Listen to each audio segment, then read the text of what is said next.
Srangshala Tripura Cricket Association ikasam player tekatal player kathalayoi Dalbidal Samung Shitrani Tomung Nikong Sejawi Cricket Association Thani Deputation Yapharkha আমাদের deputation TCA corruption নেই কারণ এখানে অনেক Ranji cricketer আছে x cricketer আছে junior cricketer আছে এরা মানে পারফরম্যান্স করার সুযোগ পায় না একটা বিষয় TCA তে আসার কারণ আমাদের যারা এক্স ক্রিকেটার আছে প্লাস ডিপ্রাইভ ক্রিকেটার আছে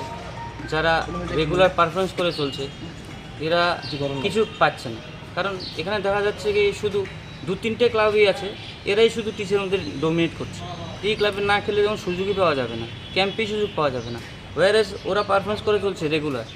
এর মধ্যে অনেক ক্রিকেটার আছে যারা নিডি ফ্যামিলি থেকে আছে কিন্তু এখানে দেখা যাচ্ছে আর্থিক লেনদেনের কেলেঙ্কারি হচ্ছে কারণ দেখা যাচ্ছে ইনজার্ড প্লেয়ারকে নিয়ে খেলে দিচ্ছে হট করে বাইরে থেকে কোনো প্লেয়ার না স্কোয়াডে আছে স্কোয়াডের বাইরে থেকে একটা প্লেয়ার এসে ঢুকে খেলে ফেলছে এরপর আরও সমস্যা কি যে বাইজুস ক্রিকেট টুর্নামেন্ট হলো এই কী ধরনের ক্রিকেট টুর্নামেন্ট আমার মাথায় ঢুকলো না কারণ বাচ্চা মেয়েদের নিয়ে ধুম করে ওরা কোনো ক্রিকেট খেলেনি ওদের নিয়ে সালা বাইজুস ক্রিকেট টুর্নামেন্ট ঠিক আছে করেছে ভালো কিন্তু এরা খেলা হয়ে গেছে অনেক দিন হয়েছে কিন্তু এরা আজকের দিন অবধি 110 জন মেয়ে একটা ওদের পারিশ্রমিক পায়নি কেন এই কোশ্চেনটা আমার লোক কেন পায়নি দ্বিতীয়ত ওদের ওনার ঠিক করেছে কোনো গভর্নিং বডির পারমিশন নেই কোনো মিটিং নেই কিছু নেই ওরা কয়েকজন মিলে এটা সব কিছু করে ফেলছে তারপর ফ্লাড লাইট এমবিপিতে ফ্লাড লাইটে 16 কোটি টাকার টেন্ডার কীভাবে পাস করে একজন সিভিল ইঞ্জিনিয়ার তার জন্য মিনিমাম চিফ ইঞ্জিনিয়ার দরকার সিভিল ইঞ্জিনিয়ার হাইয়েস্ট থেকে হাইয়েস্ট 25 থেকে 30 লক্ষ টাকার টেন্ডার পাস করতে পারে উনি করেছে কি 16 কোটি টাকার টেন্ডার পাস করে দিয়েছে তারপর আসলো আবার আমাদের যে এই ক্রিকেটাররা এরা পারফরমেন্স করে চলছে রেগুলার দিনের পর দিন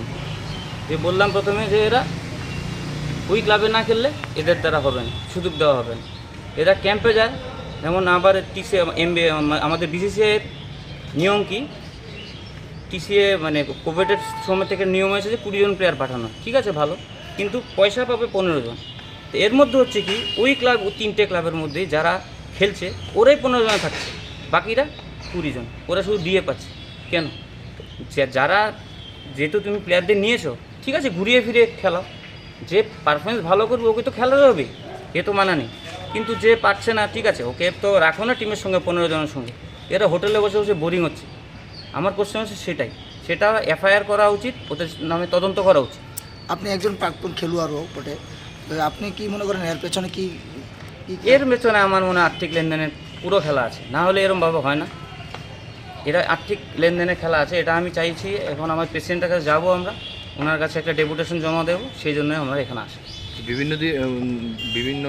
দিন ধরে আপনিও জড়িত ছিলেন মানে এই TCA-র সঙ্গে মানে কেন হঠাৎ করে এই ধরনের ডেপুটেশন দিতে হচ্ছে আমি যখন ছিলাম এরকম আর্থিক কেলেঙ্কারি তো আমি দেখিনি কখনো কারণ এরকম ধরনের হিউজ পরিমাণে 16 কোটি 17 কোটি টাকার খেলাও হয়নি এখানে কিন্তু এখানে দেখা যাচ্ছে এখন মানে কমিটি চেঞ্জ হওয়াতে এখানে পয়সার খেলা হচ্ছে BCCI পয়সা দিচ্ছে প্লেয়ারদের জন্য প্লেয়াররা ডেভেলপমেন্টের জন্য কিন্তু এরা করছে এদের ডেভেলপমেন্টের জন্য পুরো নতুন কমিটি কি জড়িত না কিছু কয়েকজন পার্টিকুলারলি জড়িত কিছু সংখ্যক লোক জড়িত পুরো কমিটি জড়িত না কারণ কিছু এর মধ্যে আগের কমিটিরও কিছু লোক আছে কিন্তু কিছু সংখ্যক লোক যারা আশা করি আপনারা একটু তদন্ত করলে আপনারা আরও ভালো জানতে পারবেন এরাই কয়েকজন মিলে যা ইচ্ছা তারা ওরা করছে এ নিয়ে আপনারা কি পদক্ষেপ নেবেন আগামী দিনে আমরা প্রেসিডেন্টের কাছে ডেপুটেশন দিচ্ছি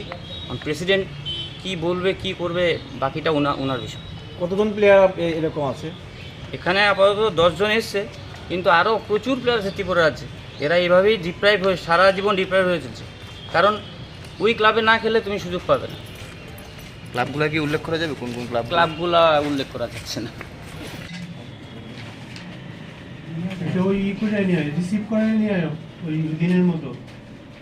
প্রেসিডেন্ট আপনি কাকে চিঠিটা করেছেন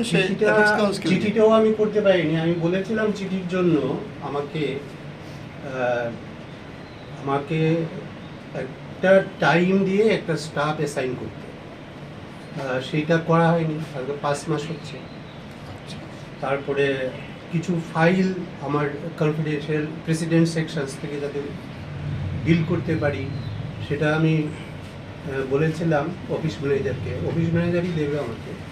তো অফিস ম্যানেজার সেটা দিতে পারে না অফিস ম্যানেজার দিতে পারেনি, আর আমি চিঠিটাও লিখে দিতে পারিনি, হ্যান্ড রিটেন নোট ওয়েবসাইটে দিয়েছি। আচ্ছা, আমাকে বাধ্য হয়েই করতে হয়েছে, ওয়েবসাইটে দিয়ে অফিস ম্যানেজারকে দিয়েছি, এবং ওয়েবসাইট দিয়েছি আমার এই যে আমাদের যে অফিসিয়াল ওয়েবসাইটটা অ্যাপেক্স কাউন্সিলের, সেটার মধ্যেও দিয়েছি, কিন্তু কোনো কেউ হয়নি। আচ্ছা, দ্যাট মিনস সেটাই বলতেছে অ্যাড্রেস টু, মানে আপনি কাকে অ্যাড্রেস করছেন? অফিস ম্যানেজারকে। Office manager. আমি তো ডিরেকশন দিয়েছি। হ্যাঁ, বুঝতে হ্যাঁ, পেরেছি। ডিরেকশন দিয়েছি, কারণ অন্য কেউ এটা করার কথা না। কনস্টিটিউশনে এই দায়িত্ব অফিস ম্যানেজারকেই দেওয়া আছে। ইনফ্যাক্ট কনস্টিটিউশনের ফ্রেমটা হচ্ছে শুধু অ্যাপেক্স কাউন্সিল পলিসি ডিরেকশন দেবে, 5টা নির্দিষ্ট পলিসি ডিরেকশনের ফ্রেম দিয়ে দেওয়া হয়েছে। কাজ করবে চিফ এক্সিকিউটিভ অফিসারের নেতৃত্বে অফিস ম্যানেজাররা 3 সেকশনসে। এখন চিফ এক্সিকিউটিভ অফিসার আমাদের নেই, সুতরাং অফিস ম্যানেজাররা চিফ এক্সিকিউটিভ অফিসারের কাজটা তাদের করার কথা। তো সুতরাং এখানে এই জায়গাটা ফেল করছে। তো ফেল করাতে এখানে কনস্টিটিউশনাল ডিসিপ্লিনটা আমার দৃষ্টিতে মনে হচ্ছে ফেল করছে। এটা কি ফ্রম দ্য ভেরি বিগিনিং, মানে কমিটি স্টার্ট হওয়ার পর থেকেই না? কমিটি স্টার্ট হওয়ার পর থেকে তো বটে, কিন্তু আসলে এবার কমিটিটাও হয়েছে আমাদের নতুন যে কনস্টিটিউশনটা সুপ্রিম কোর্টে অ্যাপ্রুভ করেছে, তার ভিত্তিতে এবারে মানে কমিটিটা কাজ করার কথা। এই সুপ্রিম কোর্টে যে ফ্রেমটা দিয়েছে, এই ফ্রেমটা মনে হচ্ছে ওরা কেউ পড়েও দেখেনি, বা পড়ে দেখলেও এটা মনে হচ্ছে তো মানে চালাতে পারছে না, এরকম কিছু মনে হচ্ছে, যেটাতে আমাদের আগামী দিনে নজর দিতে হবে। ধন্যবাদ। তাহলে আপনাকে কি টিসিএ সভাপতি হিসাবে মানতে পারছেন না অন্য যারা? এই কথা আমি তো বলতে পারি না। কাজ করতে দেওয়া হচ্ছে না আপনাকে? কাজটা যেভাবে একটা হচ্ছে সব কিছুতে একটা application and consideration of president দরকার।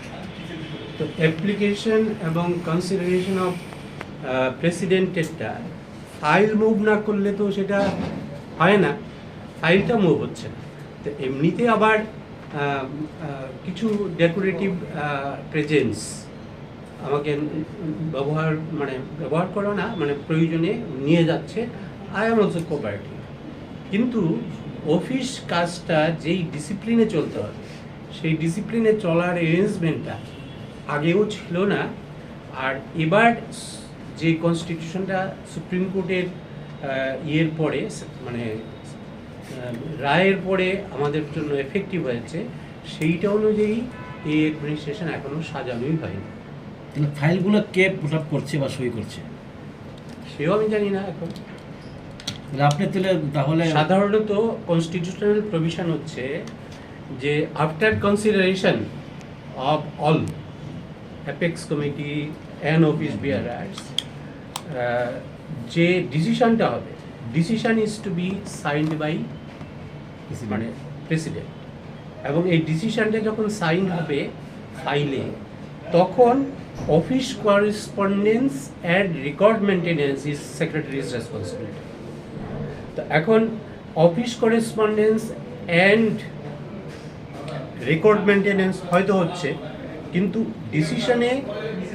অ্যাপ্লিকেশন অ্যান্ড কনসিডারেশনের উপরে যে ফাইল রেকর্ডটা হবে সেটা হচ্ছে তোমার জায়গা